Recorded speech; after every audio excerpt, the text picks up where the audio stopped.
Bonjour tout le monde, bonsoir ou bonjour. Voilà, on est sur le 7e épisode de The Trick Play. Et donc, comme vous le savez, les balls arrivent ce week-end. Mais on va pas parler de ça aujourd'hui. On a un épisode assez particulier, assez spécial, parce qu'on a un invité avec nous qui se trouve actuellement en Floride, au sud de la ville de Tampa. Et cet invité, c'est Axel Lebvaux. Je te prononce bien ton nom de famille? Ah ouais, ça marche, ça marche. Parfait. Axel, qui est kicker dans une équipe de high school, donc de l'équipe lycéenne là-bas en Floride, et qui vient d'être accepté, qui vient d'avoir son offre et qui a signé sa lettre pour jouer pour l'équipe universitaire de Miami l'année prochaine en première division. Axel, présente-toi un peu, ton âge, tes origines, ton petit parcours.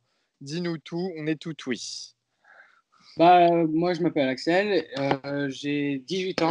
Je suis né dans l'ouest de France, dans la Vendée, à La Roche-sur-Yon. Et Oh oh. j'ai déménagé beaucoup de fois. Donc, j'ai vécu en Vendée pendant 10 ans. Puis, on a déménagé dans le sud, à côté de Toulon et Marseille. On a vécu là-bas pendant 4 ans, jusqu'à quand j'avais 13 ans, je crois, ou 13 ou 12 ans. Et puis, on a fait des échanges de maisons avec des personnes dans des pays différents. Donc, c'est comme ça qu'on a commencé notre voyage en dehors de la France. Donc, on est allé en Australie et on a fait un échange de maisons pendant 6 mois. Et puis, de l'Australie, on a fait un échange de maisons ici en Floride pendant un an. Et puis, on a vraiment aimé, vous voyez, vivre ici. Et mes parents, ils voulaient qu'on apprenne l'anglais parfaitement et qu'on soit fluide en anglais. Donc, on a commencé à louer une maison ici et depuis ce temps-là, ben, je vis ici. Ça fait 4 ans maintenant que je fais du football à Manatee High School. C'est, euh, C'était ma dernière saison, on vient juste de finir. Et puis, ouais, je viens juste de signer avec l'équipe de Miami Hurricanes. Et je vais y aller pendant ma saison prochaine en PWO. Eh Voilà. ben, on te félicite déjà tous. Tout le Merci. monde, Ouais, félicitations. bravo. Axel, donc tu as 18 ans, c'est ça? Ouais, 18 ans, 19 en février. Ok. Et donc du coup, ça y est, t'es dans le grand bain. Alors on va revenir sommairement sur ton parcours avant. Tu étais à La Roche-sur-Yon comme Jeffrey Mba d'ailleurs. Mhm. Moi d'ailleurs, je suis originaire de Vendée par mes grands-parents. Enfin, j'ai mes grands-parents qui sont au Sable en tout cas. Ouais. Donc ouais, je vois bien. Et tu as démarré par le soccer, toi, le football européen, on va dire. Ouais, j'ai fait du foot pendant 8 ans, 9 ans. Et puis, quand je suis arrivé en Floride, j'avais essayé de jouer au foot. Mais c'était un peu compliqué parce que, tu vois, je connaissais pas encore super bien l'anglais. Donc, je comprenais pas exactement tout ce qu'il fallait faire, etc. Et je me sentais pas, tu vois, dans une bonne atmosphère dans l'équipe. Donc, j'ai arrêté de jouer. Et puis, j'ai pas fait de sport pendant à peu près un an. Et puis, mon père, il a voulu que je commence à faire du sport, quoi. Donc, on a essayé de faire du football et j'ai joué une année avant d'aller en high school. Et puis, ils m'ont fait jouer linebacker, toutes les positions. Et puis, ils m'ont aussi fait faire du kick parce qu'ils savaient que j'étais un joueur de soccer. Et puis, c'est là que ça a commencé. Et puis, moi et mon père, on s'est entraîné beaucoup pendant la saison, la off-season, enfin, l'intermittent entre les saisons avant d'aller en high school. Et puis, je suis arrivé en high school et puis voilà, quoi, le reste, c'est l'histoire. Tu, niveau gabarit, tu fais combien? Pour donner un peu d'espoir à certains Français, je pense. En, Euh, en taille plutôt. je connais plutôt je connais en feet et inches, tu vois, parce que ça fait longtemps que je ne me suis pas mesuré en centimètres. Ouais, Euh, ça marche, t'inquiète, ça marche. je fais à peu près 5,8, 5,9 et je fais entre 180 et 185 pounds. Ok, d'accord. 5,8, Très bien. c'est 100, c'est 1,70 m, hein, Ouais, un truc dans le à peu genre. près. Mhm. Je suis à peu ouais, 5,8, 5,9, 5,8 et demi, on va dire. Je suis pas très grand. Ok, très bien. Et du coup, comment ça s'est passé ton intégration au lycée et même dans l'équipe, toi qui étais voilà, qui arrivait avec quand même un statut d'étranger. Comment ça s'est passé? Tu as pu jouer des matchs assez rapidement ou il a fallu quand même une période d'adaptation pour être titularisé et puis aussi pour être certain de ton poste? Bah, en fait, ça faisait déjà 3 ans que j'étais en Floride. Donc, quand je suis arrivé en high school, au lycée, je parlais déjà bien l'anglais, j'étais déjà fluide, pardon, ouais, fluent.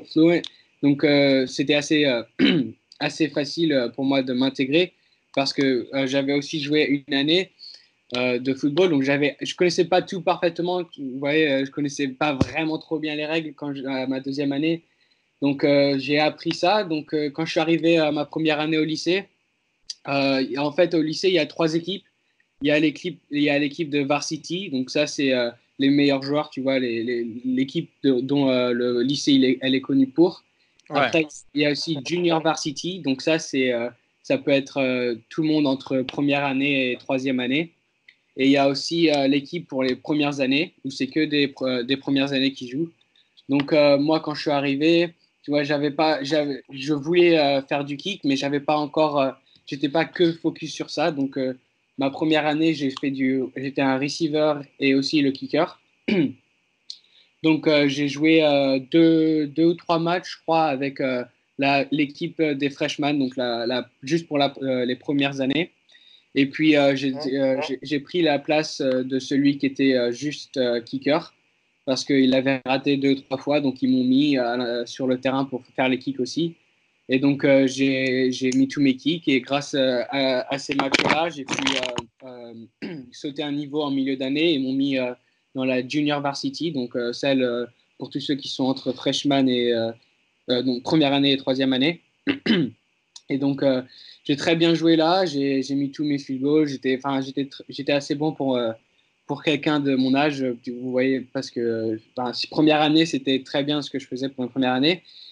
Et à la fin de la saison de Junior Varsity, donc la deuxième équipe, j'ai été monté avec la première équipe pour 2 ou 3 matchs avec eux parce que normalement en lycée, quand la saison de la deuxième et troisième équipe sont finies, ceux qui travaillent bien et qui jouent bien, ils ont le droit de monter avec la première équipe pour voir comment l'ambiance elle est avec tu vois, la meilleure équipe, etc.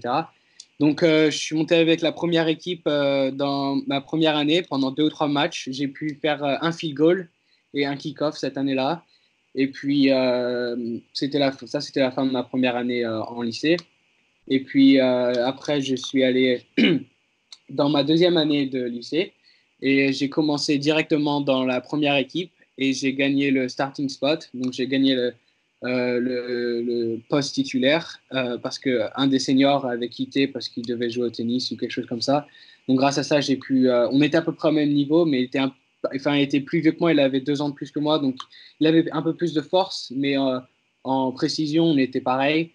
Et donc, vu qu'il est parti, c'est moi qui ai commencé. Et depuis ce jour-là, j'ai été titulaire depuis ma deuxième année. Donc, ça fait 3 ans que je suis titulaire, le premier kicker. Et puis, voilà quoi.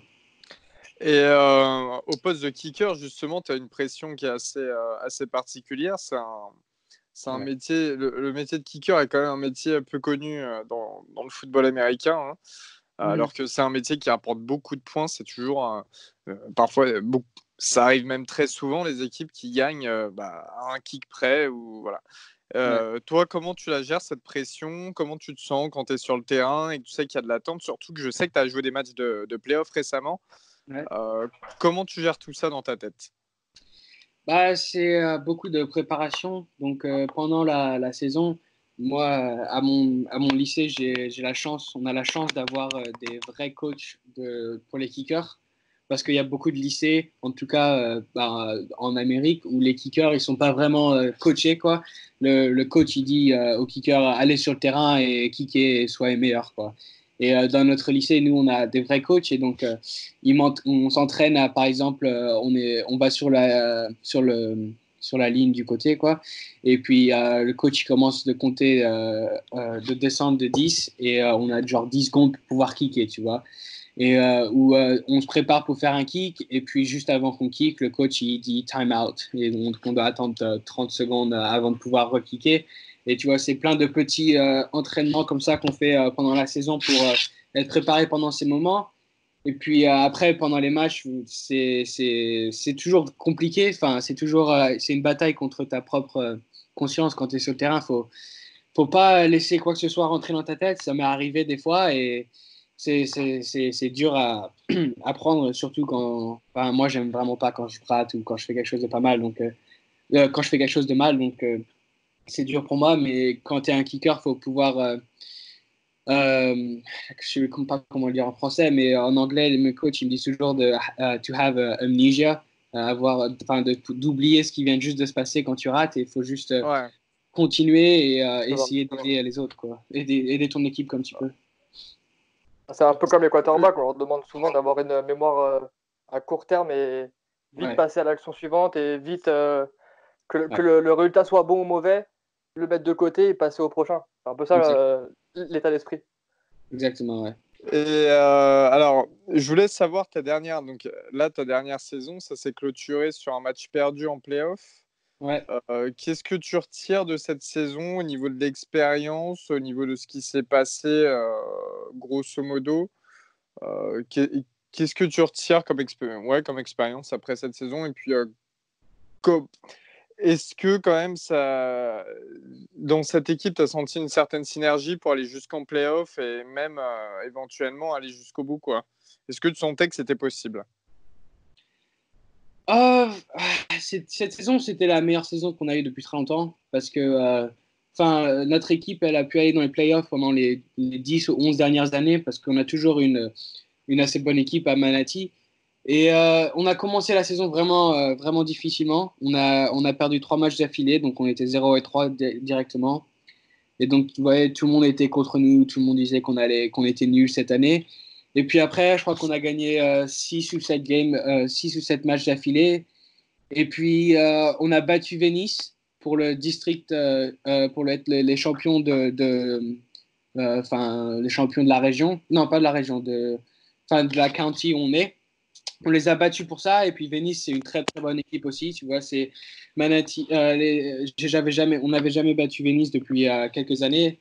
Et donc c'était super de pouvoir les battre et on avait beaucoup de confiance en nous. Et on a gagné le premier match de nos playoffs. C'était un beau match. C'était la première fois vu qu'on avait gagné contre Venice, on avait l'avantage de jouer notre premier match de playoff à la maison. Et ça faisait depuis beaucoup d'années qu'on n'avait pas pu faire ça. Donc j'étais très content tu vois, mes coachs ils parlaient toujours de l'atmosphère que c'était d'avoir un match de playoff à la maison. Donc le premier match il s'est bien passé, on a bien gagné. Deuxième match c'était prêt, c'était un match très prêt. Et grâce à un kick que j'avais fait 4 minutes avant la fin du match, on a pu gagner par 3 points. Donc ça, c'était un super moment pour moi parce que j'ai pu réaliser que si j'avais raté ce kick, on aurait été allé en overtime. Et ça se trouve, on aurait peut-être pu perdre le deuxième round. Donc grâce au kick, on a pu y aller au troisième tour. Et on est allé au troisième tour et on a joué Venice encore une fois à la maison, cette fois-là. Et pour moi, je trouve on n'a pas joué à notre potentiel. Enfin, toute la saison, la plupart du temps, on est une équipe qui lance le ballon, pas une équipe Enfin, on est une bonne équipe pour courir la balle, mais on est meilleur, je trouve, pour envoyer la balle. Et mon coach, il a une mentalité de c'est l'équipe qui peut courir le ballon. Courir le ballon, c'est l'équipe qui va gagner. Donc, il a voulu essayer de courir le ballon pendant tout le match et ça n'a pas trop marché. Et vers la fin, quand on a commencé à envoyer le ballon, on a commencé à avancer la balle sur le terrain, mais c'était déjà trop tard. Et puis, il restait 5 minutes vers la fin du match et on perdait de deux touchdowns, je crois. Donc, c'était un peu trop tard et la saison, ça a fini comme ça. Mais je suis content d'avoir fini, tu vois, ma saison au lycée à la maison et j'ai eu la chance de pouvoir avoir 2 matchs de playoff à la maison. Ça, c'est rare pour des joueurs. Et ouais, j'aurais espéré d'aller beaucoup plus loin, ouais, comme tout le monde. Mais il y avait des très bonnes équipes contre nous. Il y avait de très bonnes équipes contre nous, comme Aquinas qui ont gagné le State Championship. Donc peut-être qu'on aurait pu aller plus loin, mais bon, après, l'équipe qu'on a perdue, Venice, au troisième tour, ils se sont fait défoncer par Aquinas 43 ou 46-0. Donc je ne sais pas Ouais. si on aurait battu le tour d'après, mais voilà, quoi, ça aurait été bien d'aller encore un tour plus loin pour ma dernière saison, mais ça s'est bien passé, quoi. J'ai bien aimé la saison. Au moins, tu as goûté aux playoffs, comme tu le dis, et ça faisait des années que c'était pas arrivé. Enfin, si, j'ai été au playoff toutes mes années, mais on n'a pas eu de playoff match à la maison, quoi. On était D'accord, ouais. sur la route quelque part d'autre. Avant de passer à l'épisode un peu sur les offres que tu as eues et puis tout ce qui est commit, je voulais savoir, les gars, vous avez eu, là, sur tout ce qu'on a dit, vous avez une ou deux questions à poser à Axel de votre propre chef que vous posiez? Ouais. Moi, j'avais une question. C'est quoi ton plus beau moment en high school pour toi sur ta carrière footballistique depuis quand tu es rentré en fait? Pour moi, j'ai un match que je me rappellerai tout le temps. On a un rival à Manatee, c'est Palmetto High School. C'est un autre lycée qui est du genre 15 minutes de nous où on est. Et donc, c'est toujours un très gros match entre nous. Et l'année dernière, pas cette année, l'année dernière, on a joué à la maison.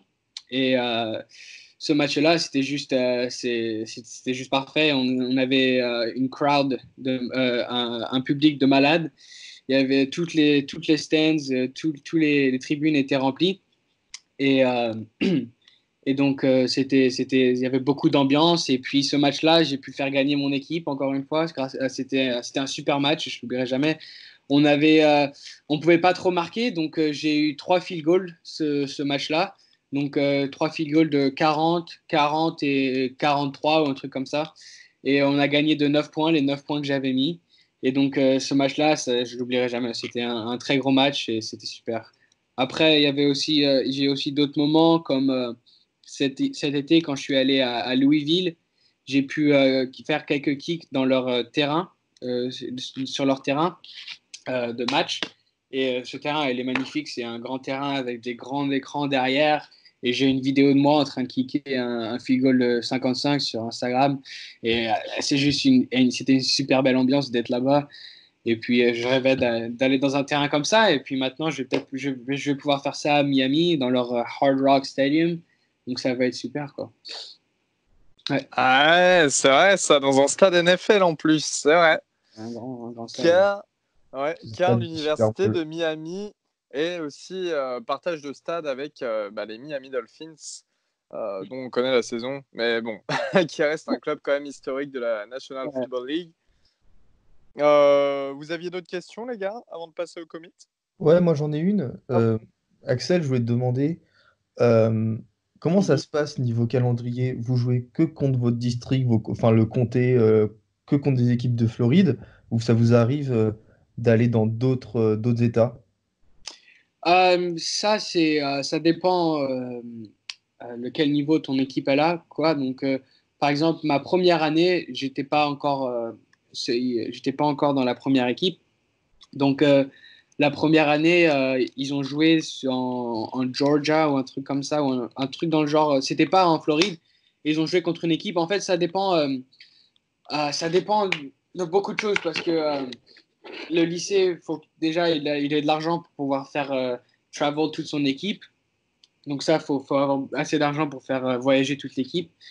Et par exemple, si vous voyez des équipes comme IMG, c'est une équipe qui peut recruter des joueurs. Donc c'est une super bonne équipe de lycée. Et ces équipes-là, elles vont partir en Amérique pour faire des matchs. Donc moi, j'ai jamais pu aller faire un match en dehors de la Floride pendant que j'étais au lycée, mais ça arrive à beaucoup d'équipes qui ont un très haut niveau et qui sont très, très, très reconnues.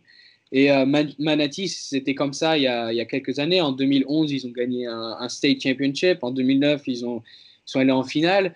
Mais voilà, quoi, depuis ces années-là, on est en train de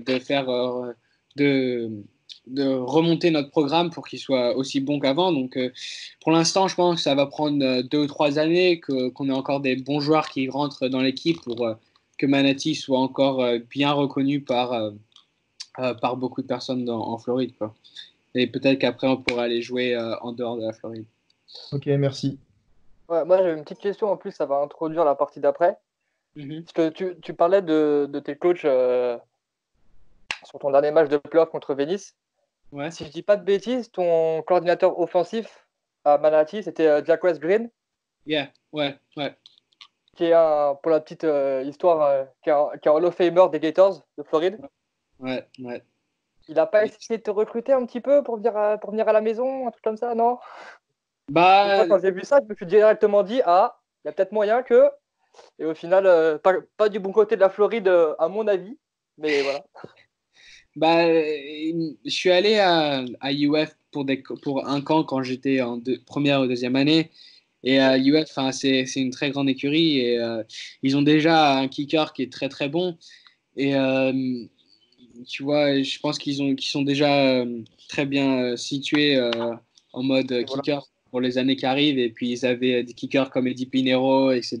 Et donc, ouais, ça a jamais vraiment été.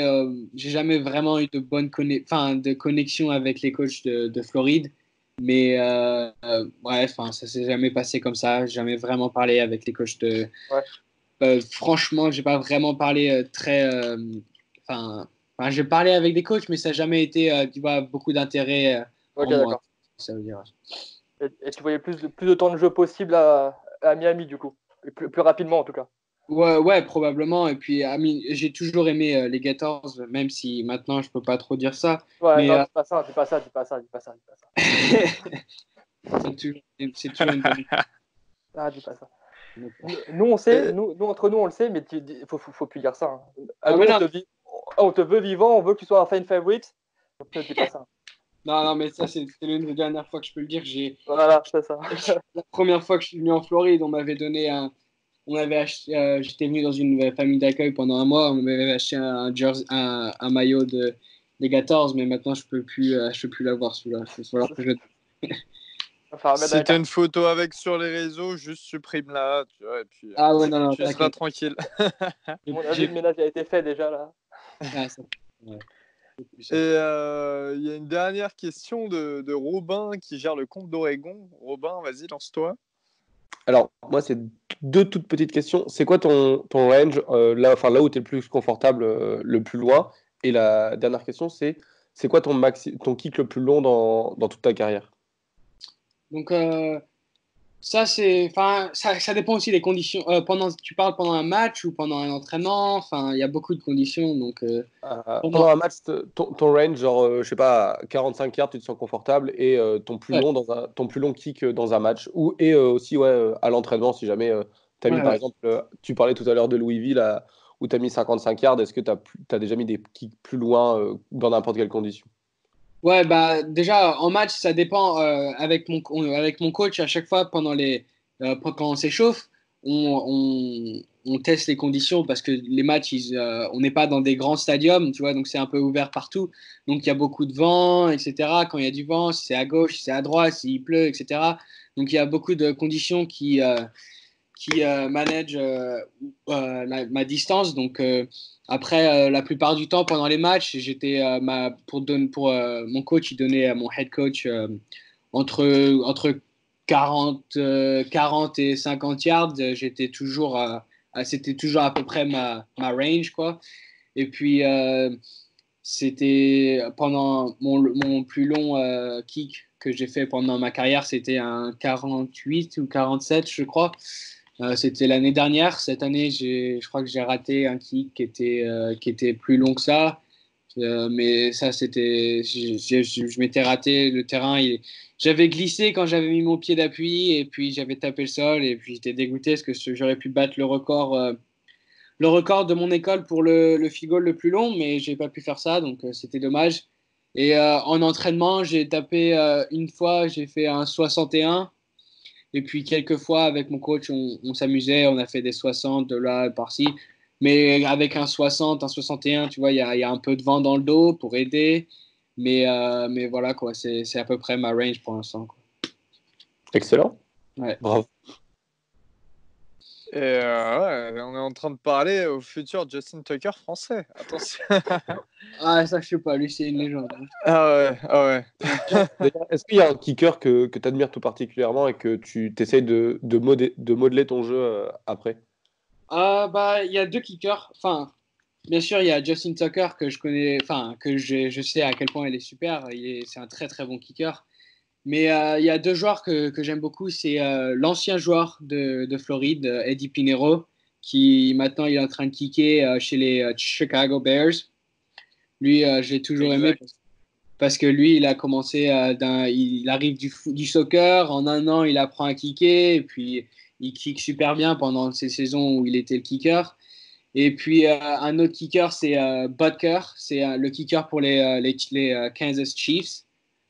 C'est mon équipe préférée de la NFL parce que ma copine, elle vient de Kansas. Donc, j'ai commencé à apprécier cette équipe. Et puis, lui, c'est comme les autres, tu vois, c'est un super bon kicker. Il est en train de devenir meilleur et meilleur tous les ans.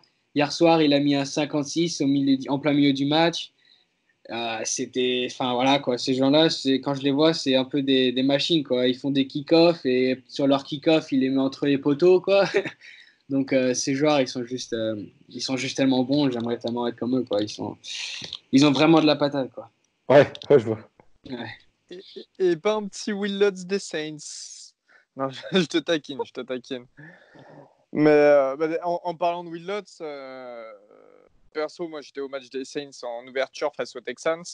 Ouais. Et c'est lui qui nous fait gagner le match à 2 secondes de la fin sur un kick qui était, je sais plus, un 58, je crois, un 58 ou 57 yards, toute fin de match. Donc voilà, c'est comme on le disait, la pression sur vos épaules, ça peut être énorme et ça peut décider le sort d'une partie. Et on parle. En NFL, c'est beaucoup plus, il y a beaucoup plus de bruit, etc. C'est encore pire, je crois. Ouais. Je peux te dire que dans le dôme, la pression, ouais, j'aurais pas aimé être à sa place à ce moment-là. J'étais mieux dans les gradins.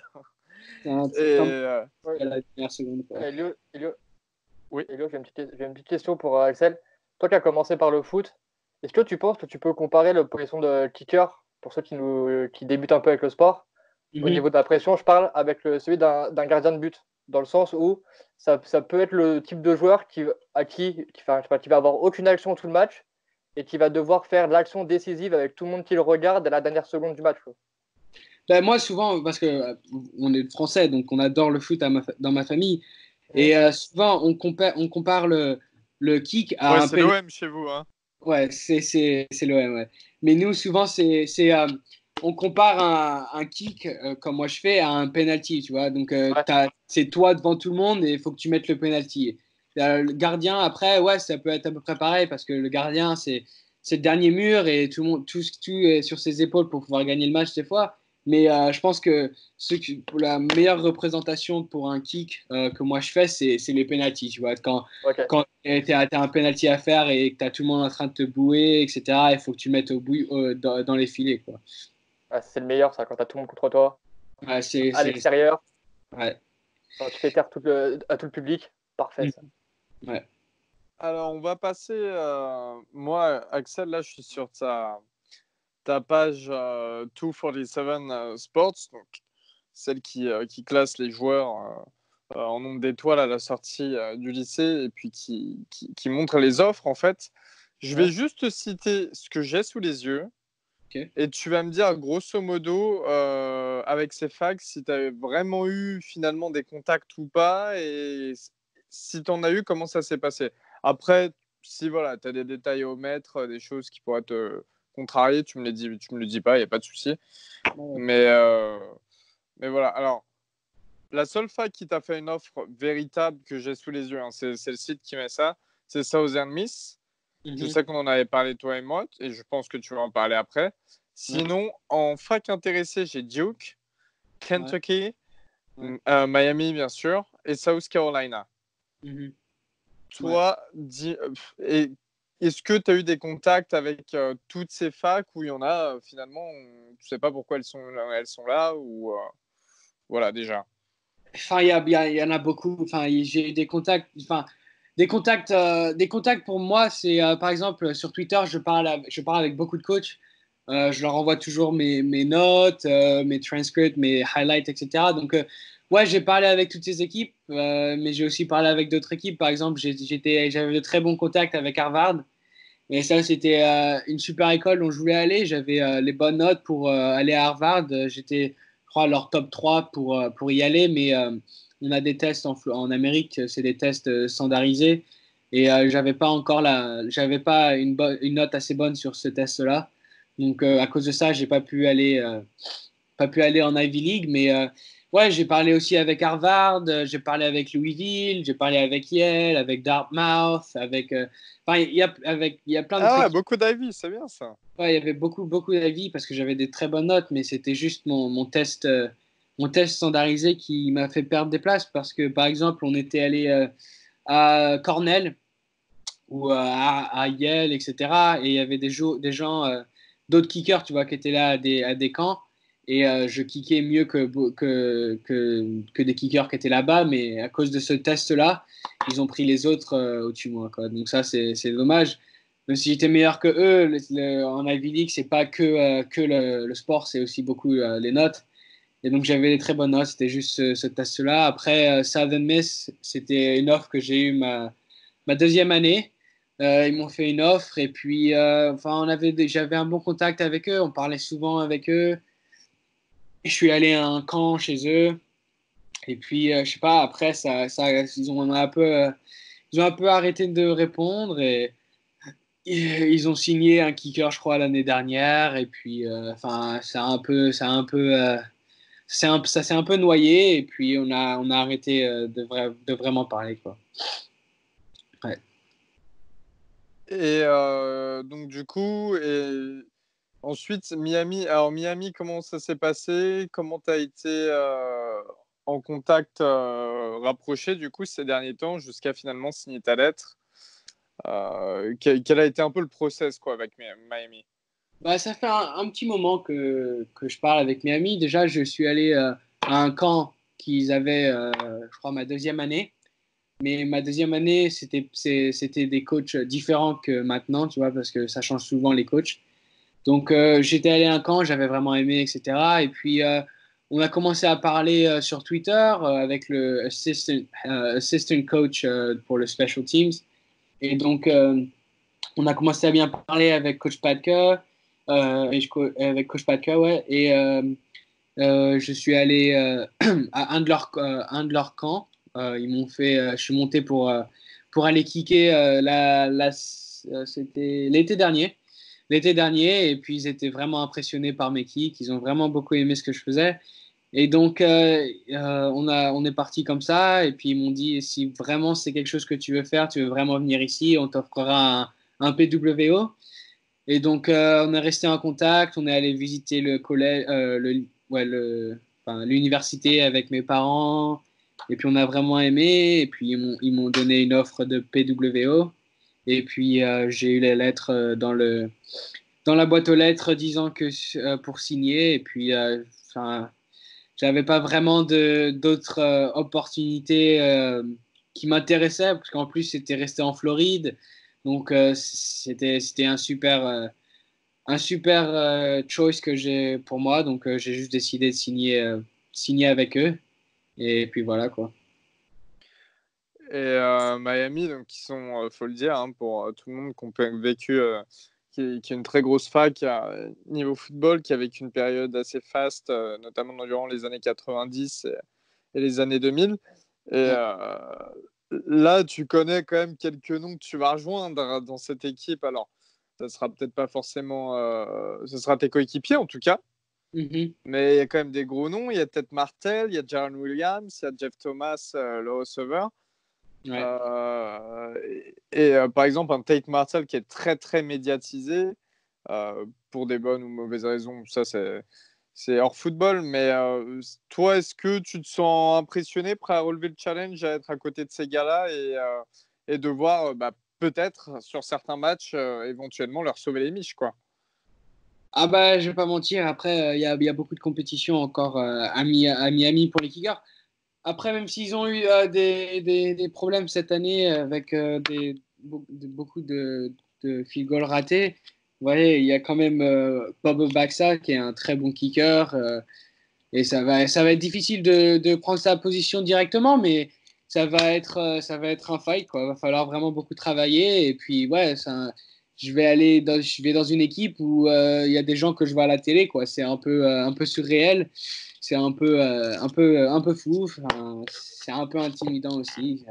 Mais bon, je suis prêt à travailler et à faire ce que je peux, tu vois, parce que je suis déjà en train de me préparer pour la saison prochaine. Là, je viens juste de rentrer de la salle de sport.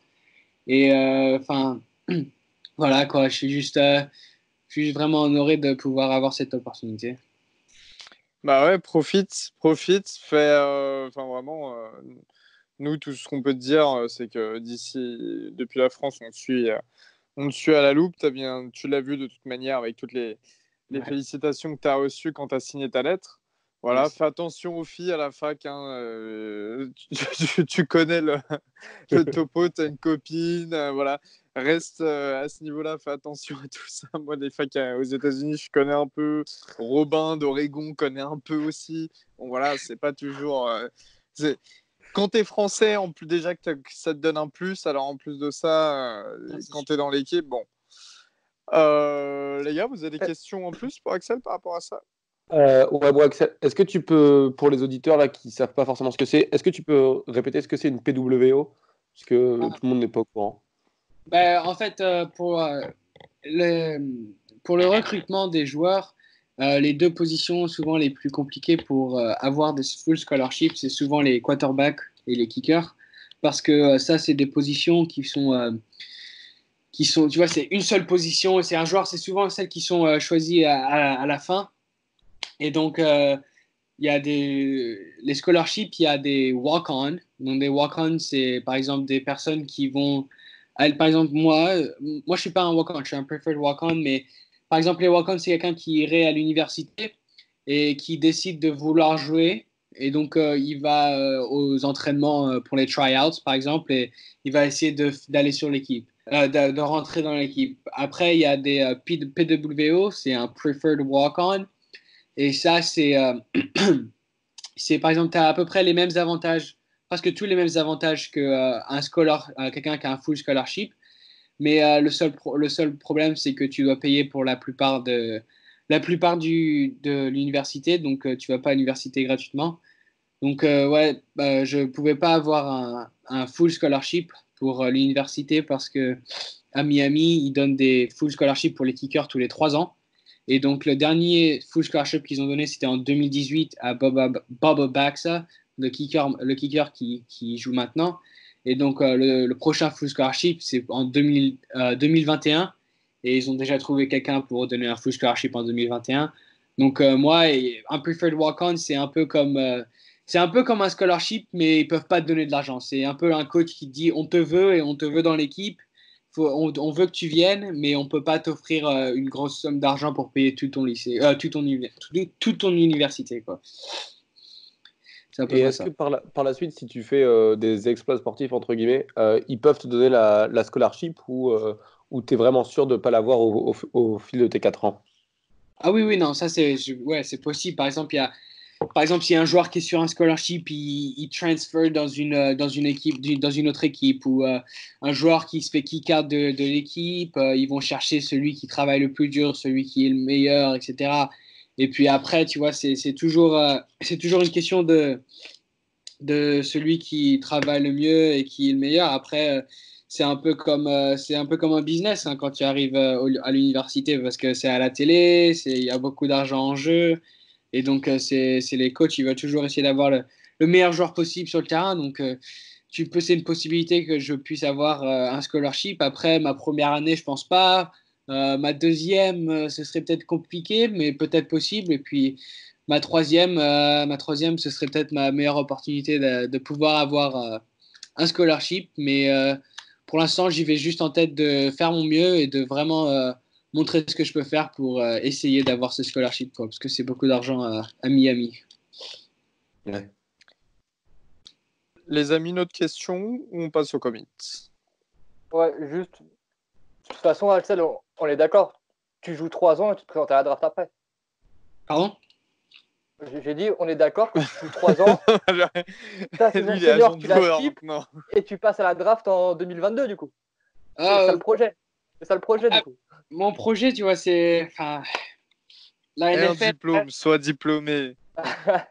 la NFL, c'est quelque chose de super, mais enfin voilà quoi. Comme j'ai dit, je fais Le diplôme 1m70, d'abord. je fais Le diplôme d'abord. 1m70, je fais pas 1m90. Et enfin, si ça arrive, si j'ai l'opportunité d'aller jouer en NFL, ouais, ça serait super, mais c'est pour ça que je vais à Miami aussi, parce que c'est une super école et puis ce serait super pour mon diplôme. Donc c'est plutôt mon diplôme, pardon. C'est pour ça que j'ai choisi Miami, comme ça j'ai une bonne éducation. Et puis si j'ai la chance qui s'ouvre pour aller plus loin, bah, peut-être que je la prendrai, peut-être pas, mais en tout cas, j'aurai toujours le diplôme dans ma poche, quoi. C'est clair. Ouais. Alors, Axel, dis-moi, dans ton équipe, tu as eu des coéquipiers qui ont reçu des offres. Ouais. Tu nous disais ça tout à l'heure en off. Et c'est un ou deux noms intéressants à nous donner, parce que je sais qu'on a des auditeurs et nous-mêmes qui sommes un peu curieux de suivre l'évolution de certains joueurs dont on entend parler d'ici ou là. Bah déjà, le jour pour signer qu'on a fait la semaine dernière, c'était les vraiment early signing. Donc, c'était pas. Il y en aura plus dans mon équipe qui vont signer en février, mais pour l'instant, c'était ceux qui étaient vraiment early signing. Donc, c'est la plupart du temps, c'est les grosses D1, etc., etc. Donc, moi, j'ai signé avec deux autres joueurs. Un, donc, qui est l'un de mes meilleurs amis, il s'appelle Ryan Ives. C'est un defensive end. Donc, il est sur la ligne de défense sur les côtés, quoi. Et donc, il avait beaucoup, beaucoup d'offres. Il avait, je crois, une quinzaine, vingtaine d'offres. Donc, FIU, Air Force, Tulane. Enfin, il y en a plein d'autres, mais je ne les connais pas tous comme ça. Mais il a signé avec moi. Il a signé avec l'Air Force. Donc, il va aller en Air Force. Et la Air Force, c'est une très bonne équipe c'est aussi D1. Il aurait pu aller dans des très grosses équipes D1, mais il a choisi d'aller en Air Force parce que voilà, c'est très bien. C'est une très bonne éducation comme moi pour Miami. Donc il a signé avec moi, il va aller en Air Force. On avait aussi un autre joueur qui était aussi sur la ligne de défense. Je suis pas certain à quelle position c'est sur la ligne de défense, mais il avait graduated de Manatee High School. Je crois que c'était ma première année. Donc lui, ça faisait déjà quelques années qu'il n'était plus au lycée, il était à l'université, mais il n'avait pas des bonnes notes pendant qu'il était au lycée. Donc il est allé dans ce qu'on appelle JUCO, donc c'est Junior College.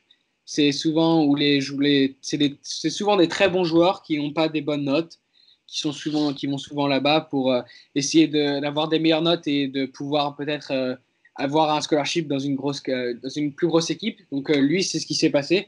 Il est allé en JUCO, je sais plus où, et il jouait tellement bien et c'était l'un des meilleurs joueurs de JUCO de la division. Donc il a commencé à avoir des très bonnes notes et maintenant il vient de signer avec West Virginia, ce qui est une très grosse équipe de D1. C'est une très très bonne équipe. Ouais, les Mountaineers. Ouais, c'est une très bonne équipe et il a signé avec toute sa famille. Je crois qu'il a un enfant maintenant, donc voilà quoi. C'est un très grand. Il s'appelle Quay Mays. C'est un très très grand joueur et ben voilà quoi. Il a un beau futur maintenant pour essayer d'aller en NFL vu qu'il a pu changer sa vie et puis commencer à avoir des très bonnes notes, quoi. Et Alors, ça, Juco, ouais. Oui, oui, vas-y. c'était les deux autres joueurs qui ont signé avec moi, Ryan Ives et Quay Mays. D'accord. Ouais. Et bon, bah, très bien. Très bien. Nous, on va passer au dossier des commits. Donc, il y a eu les early signings, désolé pour l'accent. La semaine dernière, donc les premiers commits pour l'année prochaine dans nos universités, dans les universités en général. Et puis, il y aura une deuxième salve qui se passera en février. Donc, nous, on va passer à la présentation des commits rapidement de nos équipes. On va passer peut-être 2 minutes chacun à parler de notre équipe avec l'exemple de un ou deux commits vraiment stars qui ont signé dans nos équipes pour l'année prochaine, pour l'année 2020. Et ensuite, on discutera du top 10 des commits, donc ceux qui sortaient du lycée, le top 10 lycéen. J'arrive plus, je perds mes mots, ça y est, je suis fatigué. Le top 10 lycéen. Et voilà, on discutera un peu des choix qu'ils ont fait chacun. Et pour ça, je vais démarrer. Est-ce que vous avez tous vos fiches devant vous déjà? Yep. Tout le monde est prêt? Eh bien alors, Guillaume, je t'en prie, Guillaume de Florida, qui va nous présenter quelques-uns de ses commits et un peu le recrutement qu'il y a eu du côté de la Floride, du côté de Gainesville. Alors nous, du coup, sur ce Early Signing Day, on n'a eu aucune surprise parce qu'en fait, ce que souvent la majorité des fans attendent, c'est des décisions de joueurs qui n'étaient pas engagés ou un joueur qui était engagé qui pouvait potentiellement ce qu'ils appellent flipper, donc changer d'une fac à l'autre. Donc nous, aucune surprise. Tous nos joueurs qui étaient commits chez nous, ils ont signé leurs lettres. On en a eu deux la semaine d'avant qui ont flip. Donc un O-line de Georgia et un safety de Tennessee, si je ne dis pas de bêtises, qui a le meilleur prénom au monde, il s'appelle Mordecai. Fallait le noter. Et du coup, une belle classe. On est classé, donc juste une petite intermède, on va dire. Toutes les stats qu'on va sortir, ça vient du site 247 Sports, pour faire en français, 24/7 Sports. Donc voilà, donc nous, sur ce site de classement, on a la huitième classe du pays. Et donc les deux prospects que je vais vous présenter, c'est deux défenseurs qui viennent de Floride et qui restent en Floride du coup.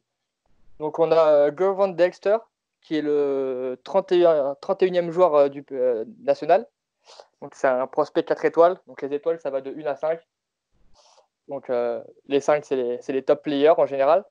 Donc c'est le 3e defensive tackle. Donc c'est un mec à l'intérieur de la ligne qui a des stats affolantes. Il fait 6'6", 286 pounds. C'est sur son année senior, il a fait plus de 100 plaquages. Normalement, j'ai la stat. Il fait 125 plaquages, 35 plaquages pour perte, 18 sacs, 7 fumbles forcés et 1 fumble recouvert. Donc c'est quand même des belles stats hein, pour une saison. Donc il était à Lake Wells en Floride. Donc il y avait celui-là. Et le deuxième, c'est Derek Wingo, donc, qui vient d'une fac dont parlait Axel tout à l'heure, Saint Thomas Aquinas, donc, qui est la troisième du lycée, pardon, Saint Thomas Aquinas, qui est le 3e meilleur lycée du pays selon Max Prep. Et donc lui, pareil, 81e joueur du pays, 7e outside linebacker. Voilà, il avait des offres de toutes les grosses facs, Penn State, Auburn. Et donc voilà, une espèce de monstre à 6'2", 210 pounds, qui doit pas loin courir du 4-4 ou 4-5 au 40 yards. Sur les matchs que j'ai pu voir sur YouTube, parce qu'il a eu des matchs retransmis au niveau national sur ESPN, c'est vraiment impressionnant. Le futur a l'air sympathique à Gainesville, on va dire. Satisfait de ta classe de draft, quoi? Pour l'instant, très satisfait. Ouais. Pour l'instant, très satisfait. Après, on attend encore. Ta classe de draft, excusez-moi, ta classe de commit plutôt. Ouais, voilà, classe de commit. Je crois qu'on a 17 joueurs qui sont engagés, qui ont signé leurs lettres. On en attend encore quelques-uns. D'ailleurs, j'aimerais bien aller un petit receveur et un running, parce qu'on n'a pas de running encore dans cette classe. Même si on est bien sur le roster actuellement, ce serait pas mal d'en signer au moins un. Il y a un petit running qui s'appelle Jahmyr Gibbs, qui hésite entre Florida et Georgia Tech actuellement. Et ouais, j'aimerais. D'accord. Ouais, un petit running, un petit receveur, et après, si on arrive à avoir toujours un petit DB, ça fait jamais de mal. Mais sinon, la classe est plutôt belle. Du côté aussi. On a signé un punter australien. Du côté de Notre-Dame, pour notre ami Augustin, comment ça s'est passé toi au niveau des signatures? Je peux dire quelque chose? Oui, bien sûr, bien sûr. Nous aussi, à Miami, ils ont un kicker, un punter australien. Et je pense que les Australiens, ils vont vraiment commencer à venir en Amérique pour le football parce que ils sont très connus pour faire leur kick en Australie. Donc, je pense que ça va être de plus en plus souvent qu'on va voir des punters venir au collège, quoi, en Amérique. En effet, il y a pas mal de punters, kickers australiens qui ont, en fait, ils ont une formation en Australie maintenant pour leur permettre l'accès vers le football américain qui est fait exprès. Et maintenant, on se retrouve par exemple à San Francisco chez les 49ers avec Paul, je crois son prénom, Wisnowski, qui est punter et qui vient d'Australie, qui est punter titulaire. Et d'ailleurs, votre punter à Miami, c'est le punter australien tatoué quasiment intégralement, c'est ça? Ouais. Il a. Vas-y. Ouais, non, j'avais plus son nom en tête, mais c'est bien ça, c'est celui qui est full tatoué et qui avait fait le buzz un petit peu avec son style, on va dire. Ouais, son nom c'est. Attends, il faut que je retrouve, j'avais oublié. Je crois que c'est. Ah oui, c'est Lou Headley. Okay. Il a un peu une façon orthodoxe de kicker. Il n'a pas une façon traditionnelle, donc il prend juste le ballon et il le kick d'une façon différente que tout le monde, mais ça marche super bien pour lui. Et donc c'est pour ça qu'il a beaucoup d'intérêt par beaucoup de collèges et qu'il a décidé d'aller à Miami l'année dernière, je crois. Ouais. Alors, Augustin, Notre-Dame, toi, comment ça s'est passé au niveau des signatures? Moi, je suis hyper content parce que on a recruté 2 prospects 5 étoiles, ce qui nous place, on est la 11e classe de recrues, mais il y a seulement 2 teams qui ont plus de 5 étoiles que nous, c'est Clemson et Alabama.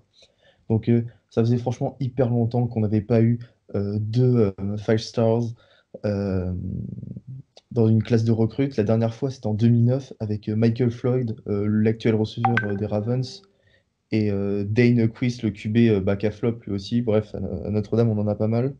Alors, moi, je voudrais vous parler de 2 mecs, c'est Chris Tyree et un all-purpose back et un receveur Jordan Johnson. Alors, Chris Tyree, c'est le 25e national, le premier, le first all-purpose back et le premier en Virginie, quoi. Il vient de Thomas Day High School. Il a eu des offres évidemment de tous les plus grands programmes de SEC. Et après, il a aussi beaucoup de Big Ten avec Michigan et tout. Et il a fait, comment dire, il a vraiment impressionné aux États-Unis. Il a beaucoup tourné, on va dire, sur les réseaux sociaux parce que c'est plus rapide.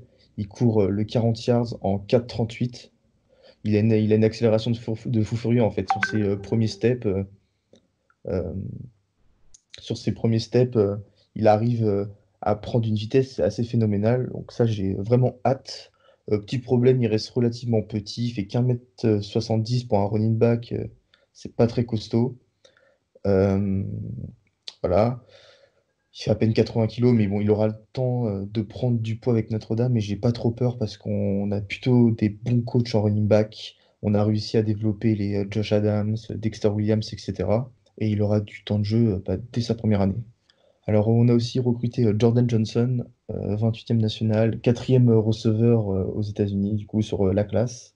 Il vient du Missouri. Alors, il est assez différent de tous les receveurs qu'on a eu Notre-Dame, des gros receveurs type Boykin et Claypool. Boykin qui joue avec les Ravens et Claypool qui va se diriger vers la draft, qui étaient tous des grands wide receivers. Lui, il est plus petit, mais il a beaucoup plus de skills. Et ça, j'ai vraiment hâte parce qu'il y a beaucoup de médias américains qui disent qu'il a un potentiel énorme pour être éventuellement le meilleur receveur de toute la ligue. Donc, à voir comment Brian Kelly, notre head coach, va réussir à le faire devenir ce qu'il doit être, un des meilleurs receveurs. Et ces 2 joueurs, ils ont été All-American. Voilà. Et aussi, une petite dernière remarque, on a encore recruté des tight ends. Et ouais, Notre-Dame, on continue là pour prendre la suite de Cole Kmet et Brock Wright, nos 2 tight ends. On a recruté le 2e tight end, Michael Mayer, et Kevin Bowman, le 6e. Alors, ça, je suis plutôt content. Voilà. D'ailleurs, juste après avoir parlé de nos commits, on va faire une mini parenthèse sur les Français parce qu'Axel, du coup, tu n'es pas le seul qui se dirige l'année prochaine vers la NCAA. On fera une mini parenthèse là-dessus. Aussi, j'ai oublié de dire, j'ai un coéquipier, c'est un lineman.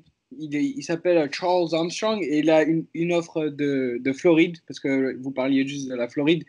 Et il fait, je vais regarder plus tard la taille qu'il fait, mais je pense qu'il fait genre 6'5", 6'6", et il fait à peu près 270, 280 pounds. Et il va aller sur son année de senior l'année prochaine. Donc je pense que ça pourrait être aussi ça va peut-être être un bon pick-up pour Floride, quoi. Florida. Ouais, bah, moi je veux bien parce que la ligne, ça a été un de nos points faibles cette année, donc ça sera avec grand plaisir qu'on l'accueillera. Je pense qu'il aime beaucoup la Floride. Il porte souvent des t-shirts de Floride ou de Miami, donc je pense qu'il va soit aussi choisir entre la Floride ou Miami comme moi. Enfin, Ok. moi j'avais pas la Floride, mais voilà. Robin, pour Oregon, franchement, vous avez été gâtés. Le Père Noël est passé avant l'heure cette année. Effectivement, ça fait déjà depuis l'année dernière, on avait chopé Kevin Thibodeau, le meilleur joueur lycéen du pays. Cette année, on chope le numéro 4, qui est Justin Flo, l'inside linebacker qui joue en Californie à Upland. Il est 6'2", 225 pounds, du coup, c'est un bon petit linebacker, très rapide. Regardez ses highlights quand il va blitzer et chercher le QB ou le running back, c'est impressionnant. Il passe à travers la ligne avant même que les linemen se soient levés. C'est assez impressionnant. Donc, c'est le 4e joueur du pays, 5 étoiles forcément. C'est le numéro 1 linebacker du pays et le meilleur joueur de Californie. Et c'est ça qu'il faut souligner, en fait, c'est que depuis l'année dernière et quelques années avant, Oregon commence à recruter beaucoup en Californie, alors qu'avant, la Californie, ça restait le territoire de USC ou les autres universités comme ça. Donc, c'est vraiment bien. On voit un changement dans la culture des joueurs californiens qui considèrent Oregon, alors qu'avant, ça aurait été impensable que le joueur numéro 4 du pays qui soit californien et qui n'aille pas à USC ou des universités comme ça. Et ensuite, on a Noah Swell, qui est le frère de Penny Swell, notre left tackle. Donc, Penny Swell, qui est un des meilleurs tackles du pays, qui sera un top 5 de draft quand il se présentera. Donc, c'était son frère. Il hésitait entre Georgia et Oregon, mais on s'avère un peu qu'il allait partir à Oregon, puisque déjà, il joue avec son frère. Et ensuite, dans les visites, ça se passe toujours bien avec les coachs, etc. Il y a une bonne relation entre eux. Donc, Noah Swell, qui est le 23e meilleur joueur du pays, et qui est le premier joueur dans l'Utah et le deuxième inside linebacker du pays. Donc, qui est le premier inside linebacker du pays, c'était Justin Flo. Donc, on a les deux top linebackers du pays. Plus en 2021, on aura Case Brown qui vient de commit.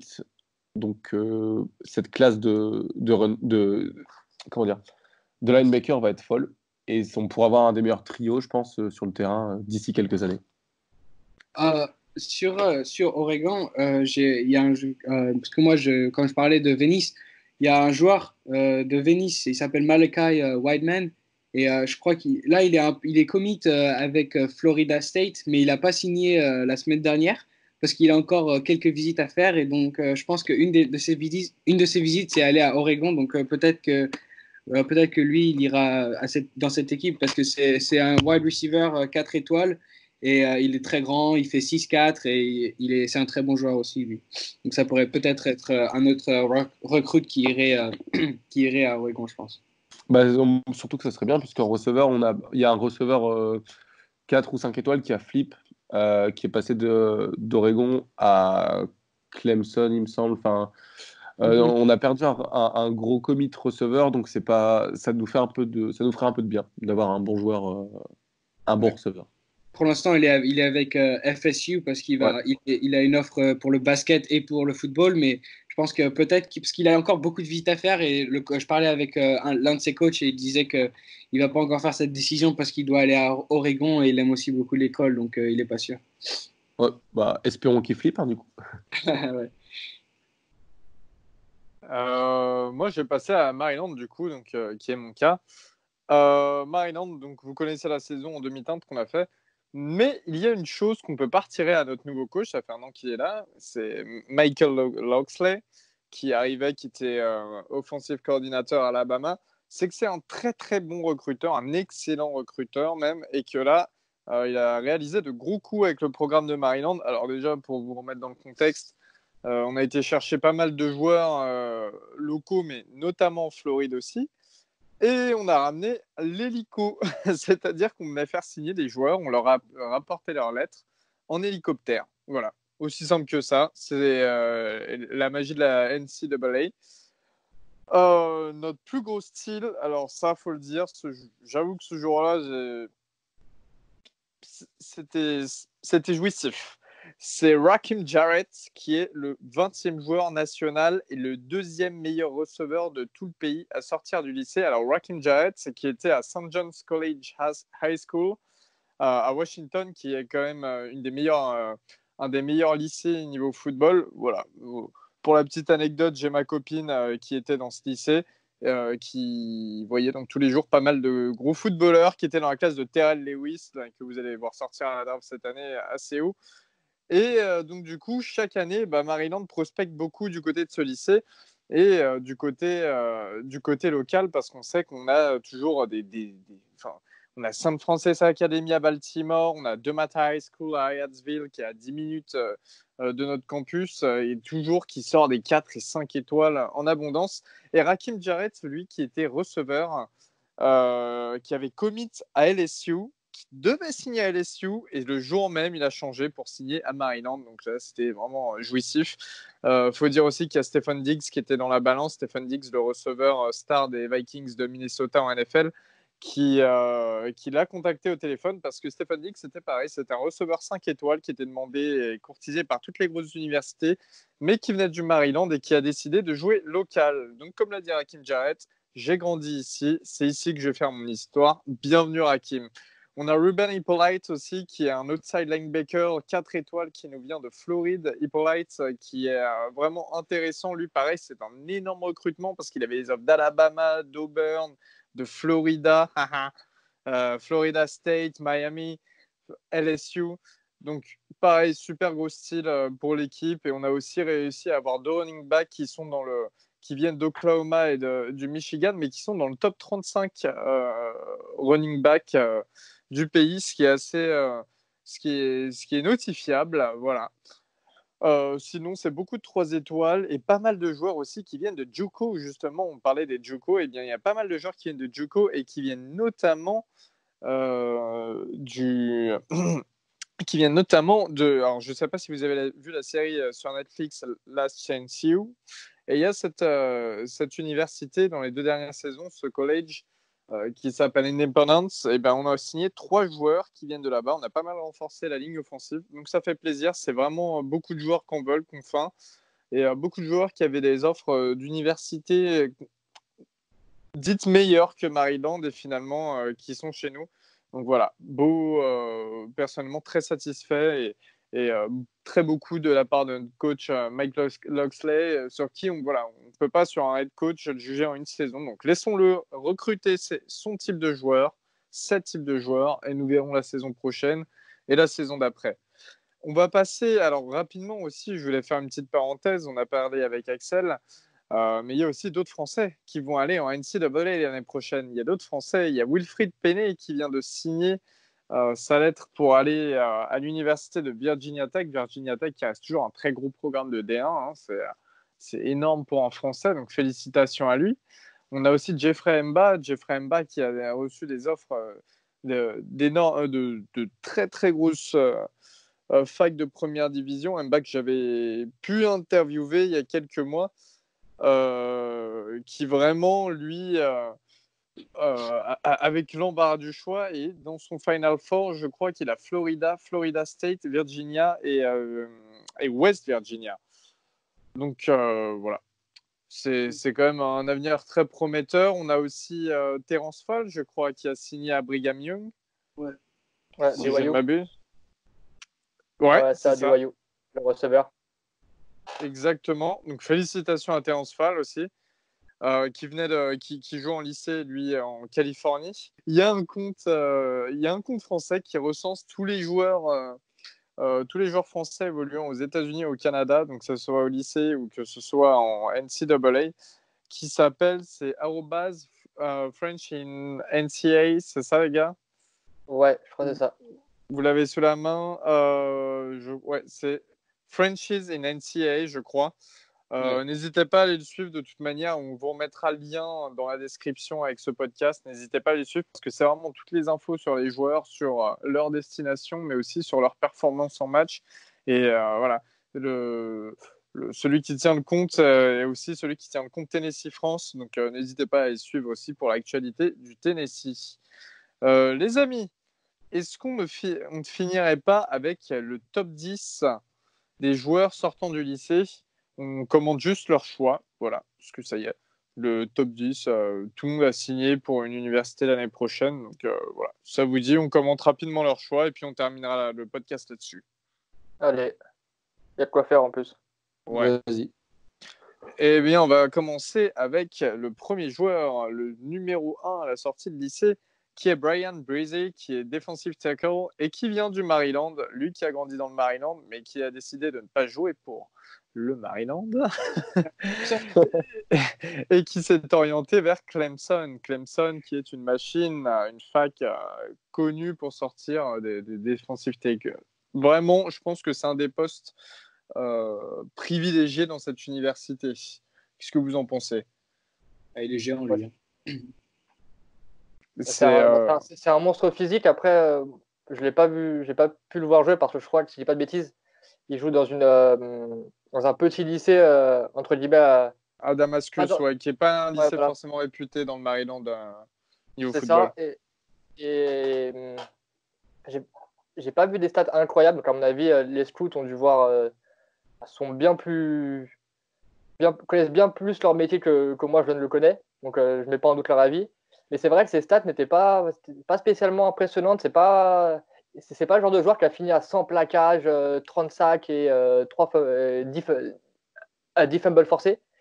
Donc c'est vrai que voilà, moi j'attends de voir vraiment ce qu'il va donner en NCAA parce qu'apparemment il est dans le classement de ceux qui pourraient avoir un temps de jeu le plus rapidement, enfin assez rapidement en tout cas, qui est sorti par ESPN aujourd'hui, si je dis pas de bêtises. Donc voilà, j'attends de voir. Monstre physique après à voir sur le terrain maintenant. Ouais, c'est vrai, moi j'ai vu des highlights de lui en train de jouer en high school. Et puis Ouais. à chaque fois que je le voyais jouer, quoi, enfin, il joue en Maryland. Maryland, enfin, je pense, c'est ce que vous avez dit. Mais Maryland, c'est un bon state pour le football, mais je sais pas si c'est où il y a des très grosses équipes aussi en high school, au lycée, tu vois. Donc à chaque fois que je le voyais jouer, je le voyais, c'était, tu vois, quelqu'un qui faisait 2 mètres comparé à des gens qui faisaient 1,50 m. Donc après, je sais pas comment il va jouer contre des très bons joueurs qui sont aussi bons en NCAA. Donc je pense que ça va être intéressant de le voir développer en NCAA, comme tu dis. Ouais, contre des joueurs de Ouais, ce c'est gabarit ça. parce que, mais comme tu dis Axel, il y a vraiment des fois où tu avais l'impression que tu avais un joueur NFL qui s'était glissé dans une équipe de high school. Ouais, exactement, quoi. C'était un très grand gabarit contre des gens qui faisaient la moitié de son poids, donc c'était facile pour lui de se montrer et d'être très bon. Après, je pense que c'est aussi un bon joueur. Enfin, ça se voit, pour être aussi grand et aussi fort que lui, il faut qu'il mette de l'effort dans la salle de sport. Donc, je pense qu'il a le cœur pour bien travailler. Après, je pense que peut-être que ça va prendre du temps pour qu'il apprenne plus de technique, parce que je pense qu'il n'avait pas besoin d'utiliser trop de technique vu qu'il avait un très grand gabarit comparé aux autres. Donc, je pense qu'il va devoir s'améliorer sur sa technique et avoir des bras plus rapides pour pouvoir passer autour des O-line, quoi. C'est clair. Ouais. Voilà. Je pense que c'est un peu un effet, pour ceux qui connaissent, c'est un peu un effet Rashan Gary, quoi, qui était dans le New Jersey, et pareil, qui jouait face à des lycées, bon voilà, qui avait un gabarit en dessous, et lui Après, c'était un monstre sur le terrain, il était numéro 1. S'il se développe comme Rashan Gary, je pense qu'il sera heureux quand même. Parce que encore en NFL, je le vois pas faire beaucoup. Parce qu'il est parti en NFL, je dis pas je suis pas fou, là, Oui, il est chez les ouais, Packers, fou, ouais. Ouais, donc je le vois pas, j'ai pas vu beaucoup de retours sur lui, mais c'est vrai qu'en NCAA, il était à Michigan et c'était quelque chose quand même, fallait bouger le machin. C'est clair. Alors on va passer au numéro 2, et qui est juste devant Hakeem Jarrett au niveau du poste. C'est un receveur, c'est Julian Fleming qui vient de Pennsylvanie. Donc généralement quand tu viens de ces États sur l'Est, Pennsylvanie, Maryland, Caroline, que ce soit nord ou sud, tu as toujours l'embarras du choix parce que c'est des États qui sont très surveillés niveau scout, et tu as toujours l'embarras du choix dès que tu es bon pour les universités. Julian Fleming qui a commit à Ohio State, est-ce que pour vous, c'est une bonne idée, sachant qu'Ohio State sort de... Sincèrement, sort pas mal de receveurs, de bons receveurs. Jamais au premier tour, mais toujours à partir du deuxième, troisième.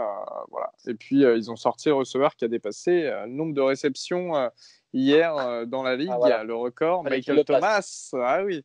Non, mais c'est vrai. Non, mais ils sortent des receveurs de qualité parce qu'il y a lui, il y a Terry McLaurin là, qui est en train d'exploser à Washington. Il y a Paris Campbell aussi qui a été drafté chez les Colts. Ouais. Vous pensez, pour vous, bon choix pour Fleming? Je pense que c'est rarement de toute façon. Évidemment que c'est un bon choix parce que c'est une grosse fac de receveurs, mais faut pas oublier que ils ont Wilson, le receveur, je me rappelle plus de son prénom. Bref, ils ont déjà un receveur 5 étoiles que je crois que c'était le meilleur de sa classe l'année dernière. Voilà, Garrett Wilson. Et bref, est-ce qu'il y en a un des deux qui pourra peut-être sauter dans 2 ans ou 3 ans? Un gars qui va transfert parce que t'as l'autre qui prendra toute l'attention, on va dire, médiatique et qui prendra tous les ballons. Alors, L'avantage du poste de receveur, c'est que tu en as plusieurs sur le terrain. C'est pas comme les tuyaux, évidemment, dans la seul. tu peux avoir un embouteillage, quoi. Enfin, toi, tu vas me dire, ils cette vont année, surtout aider. Ouais. Ils vont surtout aider Justin Fields à devenir Iceman l'année prochaine. Si Kyle Trask se blesse, bien sûr. T'avais fini, Augustin? Ouais, j'avais fini. Voilà, c'était juste ça, la possibilité de. Voilà, il arrive pas sur une passe vierge, quoi. Il y a déjà des bonnes personnes devant lui.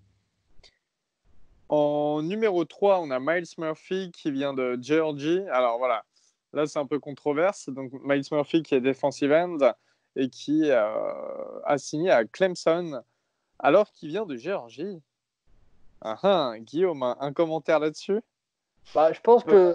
Parce que Axel, faut que tu le saches, excuse-moi. Axel, faut que tu le saches. Guillaume est fan de Georgia. C'est un fan absolu de Georgia. Et il passe sa vie à en parler. Et surtout de Jake Fromm, son quarterback préféré, qui a essayé un jour de draguer la copine de Guillaume. Et n'importe quoi. Ils aiment bien me faire un peu là-dessus. Non, mais je pense que quand on est sur les tops. Pardon. C'est dur. Sur les recrues de premier choix, on va dire. Je pense que ta situation géographique, elle importe moins que quand tu descends sur les 3 étoiles, on va dire. En général, ces mecs-là, ils ont des offres de approximativement toutes les facs du pays. Ou du moins toutes les grosses facs du pays. Donc le choix, ils l'ont. Après, c'est juste savoir si eux, ils sont plus ou moins rattachés à leur état de base. Je pense que si tu as grandi dans le même état toute ta vie, que tes parents ont grandi dans cet état-là, que ton père, je sais pas, il est allé à la fac de Georgie pour du track and field, je pense que là, oui, ça peut avoir un impact. Si tu es arrivé là parce que tu as déménagé pour aller à un meilleur lycée ou quoi, je pense que ça a beaucoup moins d'impact. Donc, sur les top recrues comme ça m'étonne pas de voir un mec de Georgie partir à Clemson ou un mec, je sais pas, de Floride partir à Maryland ou partir à Oregon. C'est quelque chose qui me choque, on va dire. Ensuite, je vais passer au numéro 4. Le numéro 4, c'est Justin Flowe, donc l'inside linebacker qui a commit à Oregon, dont nous parlait tout à l'heure Robin d'Oregon. Robin, tu avais encore un petit mot à ajouter dessus? Comme je l'ai dit tout à l'heure, il est super rapide et explosif. Je vous invite à regarder ses highlights. C'est pour tous les linebackers qui cherchent à comprendre comment blitzer. Il faut absolument le regarder. Il se lève vraiment quand il est déjà chopé le QB, alors que même avant que la ligne se relève. Donc très très bon joueur. Très bien. Et ensuite, pour compléter le top 5, on a Jordan Burch, qui est donc defensive end. Et lui, qui a surpris du monde parce que finalement, il vient de South Carolina. Et il n'a pas signé sa lettre. Alors voilà, il vient de South Carolina et il a décidé de jouer pour South Carolina, donc ce qui était un exploit. South Carolina, il ne faut pas oublier aussi qu'ils ont sorti Jadavion Clowney, qui était quasiment une des meilleures recrues lycée de tous les temps. Et qui a battu Georgia. Et qui a battu, notamment. Et finalement, Jordan Burch, qui n'a pas signé sa lettre pour South Carolina, donc toujours en hésitation. Quelqu'un a quelque chose à ajouter là-dessus? Ça peut se comprendre aussi, mais c'est peut-être dommage aussi. je trouve que ce qui est surtout inquiétant, on va dire, pour South Carolina, c'est que là, je suis juste allé voir sa fiche vite fait sur le site. Normalement, si je dis pas de bêtises, Axel, tu me corriges, tu as le droit à 3 visites officielles dans 3 universités différentes, c'est ça? Ah, je suis pas sûr. Moi, j'ai pas fait de visite officielle. En tout cas, Ok. j'ai toujours fait des visites unofficial. Donc, Ok. je suis pas sûr sur ça. Je peux pas te dire si je peux pas te répondre. Bah, je vais le mettre au conditionnel alors. Il semblerait que c'est 3 visites officielles maximum. Et en fait, du coup, ce bon vieux Jordan Burch, ces 3 visites, il en a fait une en octobre à LSU, une en novembre à Alabama et une en décembre à Georgia. Donc aucune à South Carolina. Donc c'est pas bon signe déjà, on va dire. Le fait qu'il se rétracte en disant je devais signer, mais finalement on va attendre un peu les gars. Et le fait qu'il ait en plus pas de visite officielle à South Carolina et qu'il en est dans des grosses facs comme ça, si Bah, j'étais pour South Carolina, je serais pas forcément super serein un peu. surtout parce que, bah, vous avez vu LSU, ils sont en train de super bien jouer cette saison. Donc, ouais, C'est clair. ça peut vraiment le faire changer. S'il a fait une visite là-bas, c'est une super fac, comme tu as dit. Donc, ouais, ça peut vraiment jouer sur sa décision, je pense, maintenant. Mm. On va finir. Alors, on écourte un peu parce qu'on est un peu en retard. Mais donc on fera que le top 5. Mais je vais terminer avec les 2 premiers quarterbacks sur cette liste. Le premier quarterback qui arrive en 6e position, finalement, sur le total de la liste, et qui vient de Mater Dei, en Californie, donc qui est réputé pour être pareil, un des meilleurs lycées du pays au niveau football, qui est C'est celui qui Bryce est Young. champion national, je crois. Officiel. Ouais, Enfin, en non plus, ouais, officiel, mais je crois aussi, ouais. Je crois aussi. devant, Euh, devant, je sais plus qui finit 2 et troisième, c'est Saint Thomas Aquinas, donc la fac le lycée pardon que parlait Axel tout à l'heure, et qui a mis 54 à 0 à Venise. petite revanche. J'ai regardé le match, j'étais content quand j'ai vu ça. Et donc Bryce Young qui a commit à Alabama, donc Mater Dei qui se trouve en Californie, et Bryce Young qui a commit à Alabama.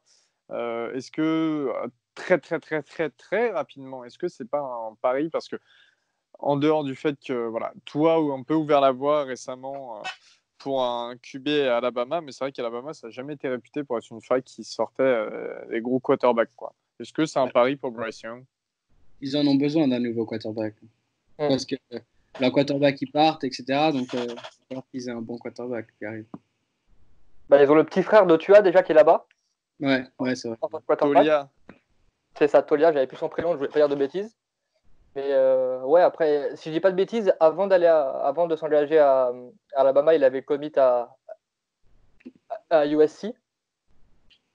En venant de Californie, c'est pas un blasphème, on va dire, pour un QB.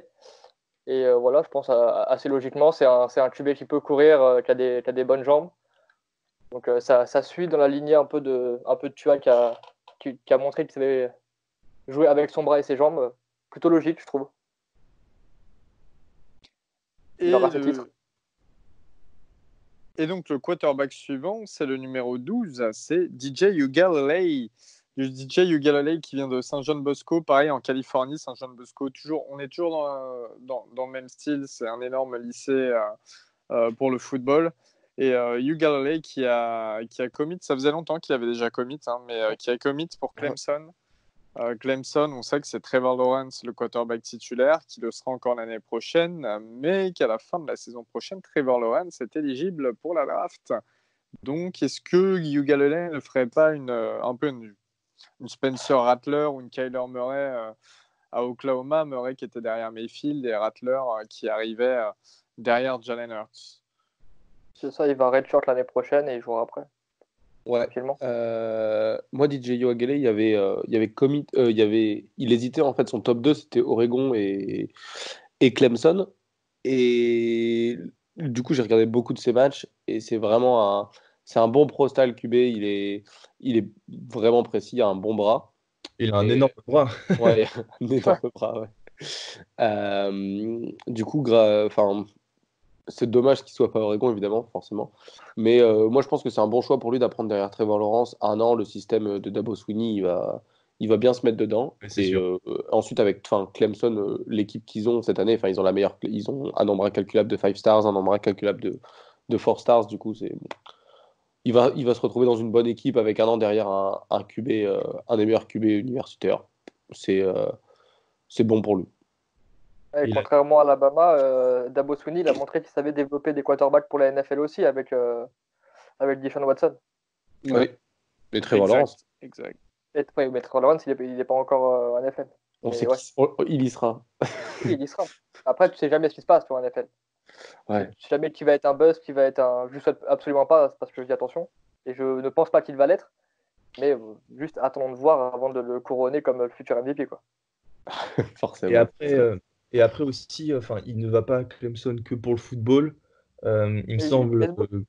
Ouais, pour le baseball, ouais, c'est un gros potentiel aux États-Unis. Bon, je m'y connais pas du tout en baseball, mais il kiffe le baseball autant que le football. Alors, Et on se voilà. souvient de Kyler Murray qui avait hésité longtemps Ouais.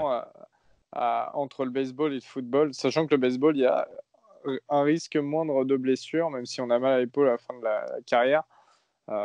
Mais on est moins de blessures et beaucoup mieux payé qu'au football. Ah ouais. C'est ça. Surtout beaucoup mieux payé. Ouais. Le ratio risque de fin de vie argent, il est beaucoup mieux au baseball. Il peut faire du baseball pendant 25 ans. Aussi, ouais. Ouais. Bon, et bien sur ce, les amis, Axel, merci beaucoup. Merci. Ouais. De rien, c'est super. Bien aimé. Merci de On- m'inviter. Bah, c'est normal, il n'y a pas de souci. Merci vraiment à toi d'avoir répondu favorablement. On essaye de rester en contact. On essaye même l'année prochaine, dans un an, peut-être faire le bilan après ta première partie, ta première saison, en tout cas, dans le roster de Miami. Nous, Ouais. en tout cas, sache qu'on suivra de près. Ouais, ça marche, ouais. Tout ça, ça me dit bien. Si vous voulez, après, un autre jour, quand je serai plus intégré dans Miami, je pourrai en parler comment ça se passe quand tu es vraiment au collège, quoi. Enfin, en université, quoi.